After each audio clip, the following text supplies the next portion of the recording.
तो इनके लिए सब अच्छा हो जाएगा। इस पूरे प्लान के अंदर एक मर्तबा फिर एक लिंक मिसिंग है। मुझे लगता है उनको इसमें कोई प्रॉब्लम नजर नहीं आती कि अगर ये हो जाए कि लेट इट गो, ये जाने दो, कोई बात नहीं। उनको एक ऐसा जज बनाती है जिसको इस बात की बड़ी फिक्र होती है कि लोग मेरे बारे में क्या सोच रहे हैं। उनकी अहलिया एक खत लिखती हैं सदर पाकिस्तान को, और वो खत उन्हीं 4 रिपोर्टर्स के जरिए सोशल मीडिया पे, ट्विटर पे हमारे सामने आ जाता है। वो जैसे ही सुनेंगे लोग कहेंगे बायस ने जी, इनकी तो वाइफ ने भी ये किया हुआ है। और सदर साहब कहते हैं अच्छा मैंने जायजा लिया, हुकूमत ठीक कह रही है, मैं इस फरमान पे चिड़िया बिठा देता हूं, दस्तखत की हो गया। पहले ही एस्टेब्लिशमेंट इनके कंट्रोल में है, आर्मी चीफ के साथ इनके बड़े अच्छे ताल्लुकात हैं। काजी फायद ईसा साहब वो वाहिद पाकिस्तान के चीफ जस्टिस ऑफ पाकिस्तान होंगे जो चीफ जस्टिस बनने से पहले सबसे ज्यादा मुतनाज़े हो चुके हैं।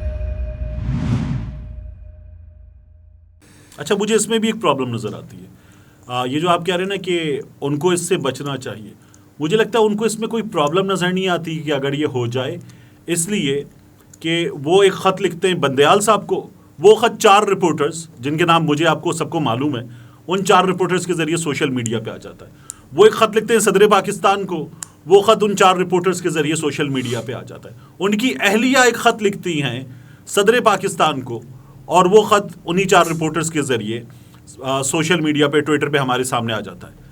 तो उनको इससे प्रॉब्लम नहीं है। फिर उसके बाद वो चीफ जस्टिस को भी रोक रहे हैं, वो सिंध हाई कोर्ट के चीफ जस्टिस का, पेशावर हाई कोर्ट की चीफ जस्टिस साहिबा का, इनका नाम भी दे रहे हैं जो उनका इख्तियार नहीं है, वो आज खुद नोटिस भी ले रहे हैं जो उनका इख्तियार नहीं है। उनको प्रॉब्लम नहीं है कि उनके साथ क्या हो रहा है। ये अभी ना देखने में आपको ऐसा लग रहा है, आप शख्सियत का जायजा लीजिए जरा तारिक भाई। काजी फायद ईसा साहब की शख्सियत ऐसी है कि वो अपनी पोजीशन को जस्टिफाई करते रहते हैं हर वक्त। आप गौर कीजिएगा, उनकी तरफ से वजाहत आती है, जब भी उनके बारे में कोई बात होती है तो वो वजाहत ज़रूर जारी करते हैं और वो उसके ऊपर अपना मौक़िफ़ ज़रूर पेश करते हैं। उमर अता बंदयाल साहब को आप देखें कितना फ़र्क है। उनकी सास साहिबा की मुबैना ऑडियो मार्केट में लाई गई, उनको बदनाम किया गया, उन्होंने किसी किस्म का उसका जवाब नहीं दिया, ना वजाहत पेश की और ना उन्होंने किसी से सवाल उठाया।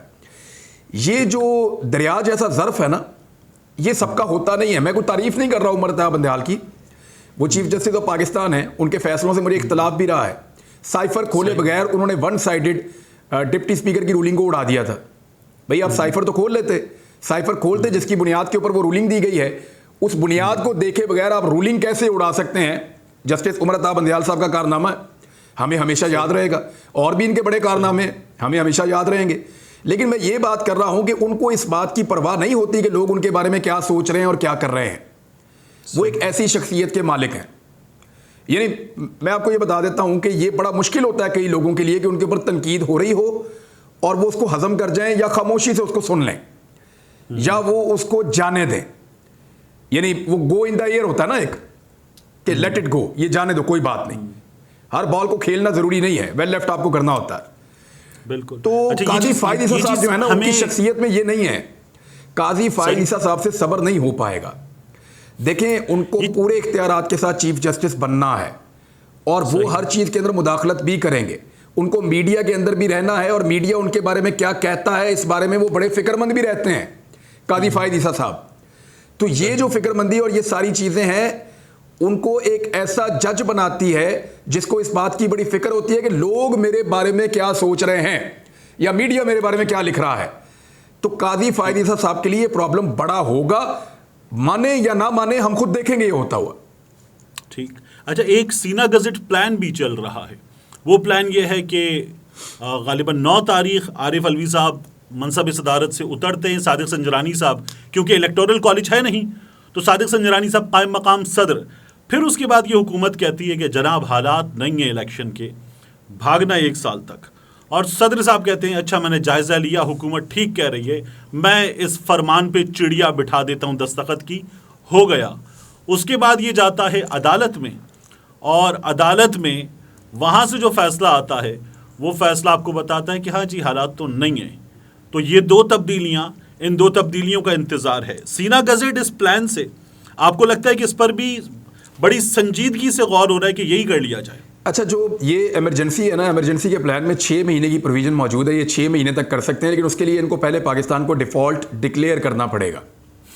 ये डिक्लेयर करेंगे पाकिस्तान डिफ़ॉल्ट हो चुका है, और जब ये डिफ़ॉल्ट का बोझ उठाएंगे और ये कहेंगे कि जी हमने पाकिस्तान को डिफ़ॉल्ट डिक्लेयर कर दिया, तो आपको लगता है कि पाकिस्तानी इनको इन मनसबों के ऊपर मजीद रहने देंगे? देखिए, इस सारे प्लान के अंदर ना वो अल्लाह रब्बुल इज़्ज़त का भी एक प्लान होता है ना, और हमारा तो दीन हमें ये सिखाता है कि एक मनसूबा लोग बनाते हैं और एक अल्लाह रब्बुल इज़्ज़त का होता है। ये जो ताकतवर लोग हैं, साजिशें करें, मनसूबे बनाएं, जो भी करें, तो होता तो वही है ना जो अल्लाह रब्बुल इज़्ज़त चाहता है। तो तारिक भाई, एक चीज़ याद रखिएगा कि इनके प्लान में कभी भी अवाम नहीं होती, क्योंकि ये अवाम को समझते ही कुछ नहीं है, उन्हें समझते हैं कीड़े मकोड़े। इन्होंने इससे पहले जब प्लानिंग शुरू की 2021 में, तो हर जगह पे हमने इनको मना किया।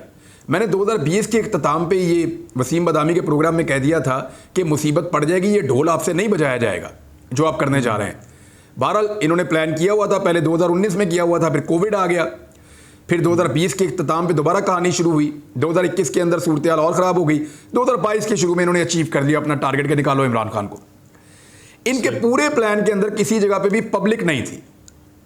अभी जो आपने मुझे प्लान बताया कि सीना बसीना जो चीज़ें चल रही हैं कि जनाब सदर इनका आ जाएगा, आर्मी चीफ तो पहले ही जो है वो इनके साथ बहुत खुश हैं। सदर हमारा आ जाएगा, सदर हमारा आ जाएगा, सदर उनका आ जाएगा, यानी गवर्नमेंट का आ जाएगा।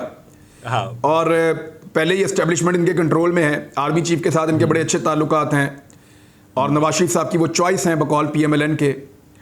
और इसके बाद जो चीफ जस्टिस ऑफ पाकिस्तान है वो भी इनके आ जाएंगे, तो इनके लिए सब अच्छा हो जाएगा। इस पूरे प्लान के अंदर एक मरतबा फिर एक लिंक मिसिंग है, और वो लिंक है पाकिस्तान के 22-23 करोड़ अवाम। तो अवाम से बाहर रख के आप जो भी मनसूबा बनाते हैं ना, वो मनसूबा आपके सर पे आके लगता है वापस बहुत ज़ोरदार तरीके से, और फिर आपको चक्कर आते रहते हैं काफ़ी दिनों तक। तो इस मनसूबे में भी ये अवाम को नज़रअंदाज कर रहे हैं। ये जितनी जल्दी अवाम की बात मान लेंगे उतनी ज़्यादा इज्जत बच जाएगी। एक इलेक्शन पाकिस्तान की एस्टेब्लिशमेंट को हारना है। देखिए, ज़रूरी नहीं है कि हर मरतबा आप बाहर वालों से हारें, कभी आपको अंदर वालों से भी हारना पड़ता है, कभी अपनों से भी आपको हार मान लेनी चाहिए। ये सोच के हार जाएंगे अपने खुश हो जाएंगे, तो एक लड़ाई एस्टेब्लिशमेंट को हारनी पड़ेगी, तभी ये मुल्क आगे चलेगा और इसका पहिया घूमेगा मईशत का।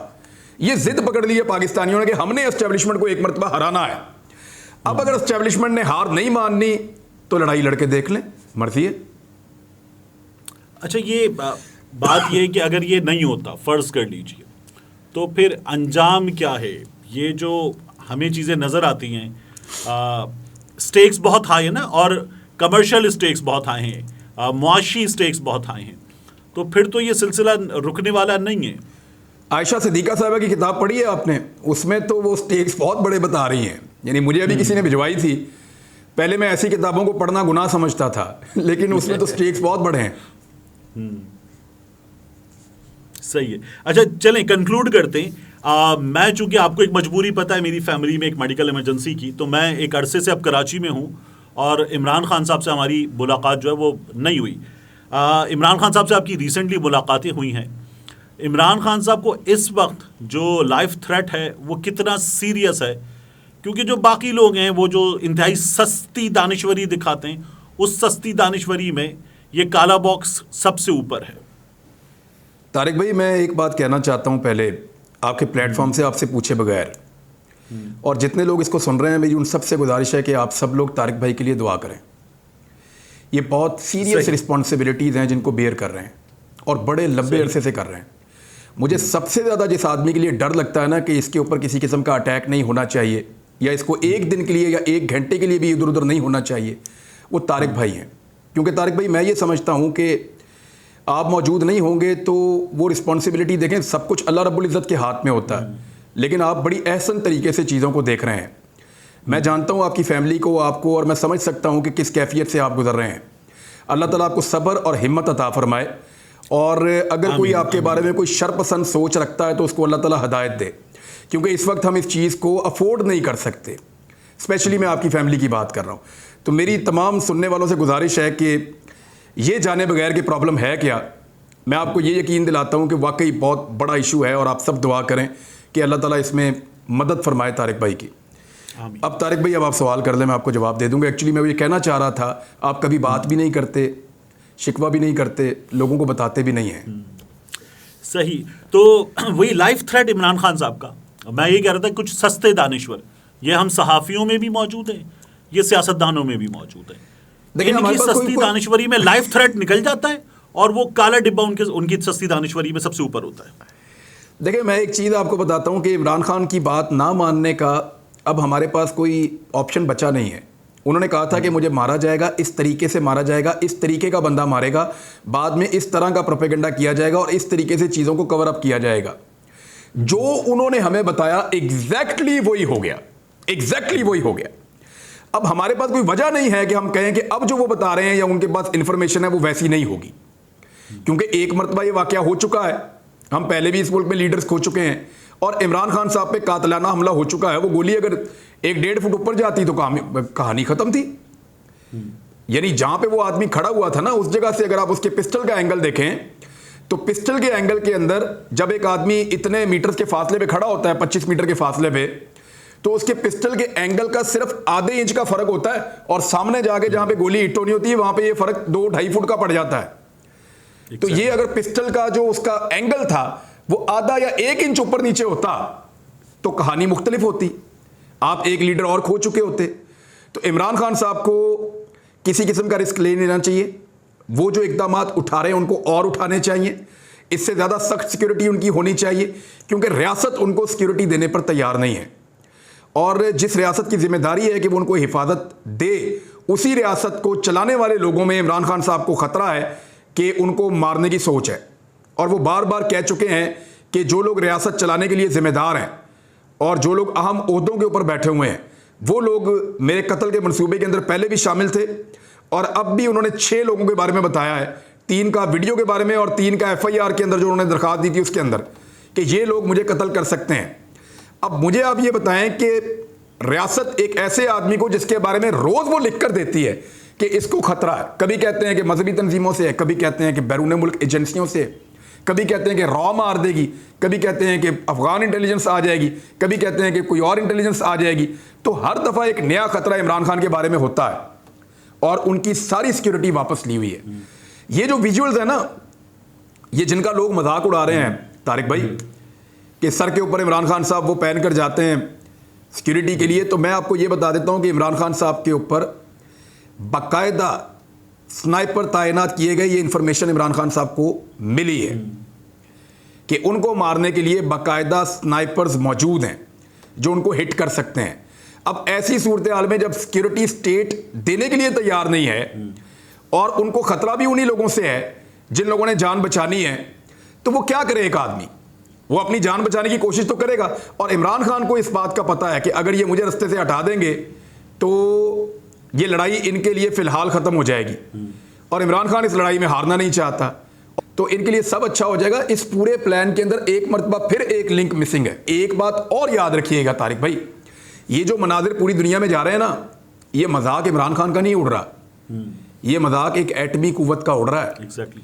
कि एक एटमी कुव्वत है पाकिस्तान, उसका साबिक वजीर आज़म है, उस पर गोलियां चल चुकी हैं और सूरत हाल ये है कि वो इस तरीके से अपनी प्राइवेट सिक्योरिटी अरेंज करके अदालतों में आ रहा है और अदालतों में जा रहा है। आने जाने के उसके ये विजुअल्स हैं।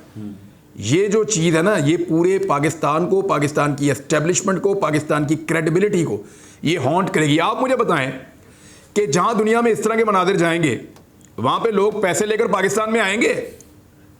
आप मुझे बताएं, ये अपनी दुश्मनी में इस हद तक बेशर्म हो चुके हैं कि एक साबिक वजीर आज़म को भाई तुम लोग सिक्योरिटी दो। ये मनाजिर जब दुनिया देखेगी तो वो पैसे लेकर पाकिस्तान में आएंगे। इस मुल्क में पैसे लगाए जहां पे इनका अपना साबिक वजीर आज़म ये महफूज नहीं रख पा रहे, तो इसका ज्यादा नुकसान पाकिस्तान को हो रहा है। लेकिन इनको हर चीज को सियासत की नजर से देखना है। ये गाली दें तो वो फूल होती है। मिसाल के तौर पे फजलुर रहमान साहब के लिए स्टेटमेंट आया MKM का, वो ये कह रहे हैं कि फजलुर रहमान साहब का मुज़ाकरात से इनकार करना जमहूरियत का हुस्न है। यानी मुझे समझ नहीं आती कि ये लोग कैसे बैठ के ऐसे जुमले बना लेते हैं। इमरान खान इनकार करे तो वो फाशिस्ट हो जाता है, डिक्टेटर हो जाता है, गैर जमहूरी रवैया हो जाता है। फजलुर रहमान करे तो जमहूरियत का हुस्न हो जाता है। तो इसी तरह से इन्होंने अपने अपने क्राइटेरियाज बनाए हुए हैं। इस दौर में पिछले 1 साल में अगर हम देखें ना कि कपड़े उतरे हैं सबसे ज़्यादा, तो तारिक भाई एस्टेब्लिशमेंट के बाद अगर कोई सबसे ज़्यादा नंगा हुआ ना पाकिस्तान में तो वो पाकिस्तान का मीडिया है। दुरुस्त। इससे ज़्यादा कोई भी नहीं हुआ। और मेरे ख्याल में पाकिस्तान के मीडिया की भी क्रेडिबिलिटी ख़त्म हो गई है। पाकिस्तान की एस्टेब्लिशमेंट की भी क्रेडिबिलिटी खत्म हो गई है। ये सियासतदान कोई ना कोई जुगाड़ करके अपने आप को वापस रेलिवेंट कर लेंगे, लेकिन पाकिस्तान की एस्टेब्लिशमेंट और पाकिस्तान का मीडिया वो अब मुझे नहीं लगता कि वापस अपनी साख बहाल कर पाएगा। सही। Imran, thank you very much, और जी भाई, प्लेजर आपसे बात करना, और इंशाल्लाह दोबारा भी आपको ज़हमत देंगे। Thank you very much.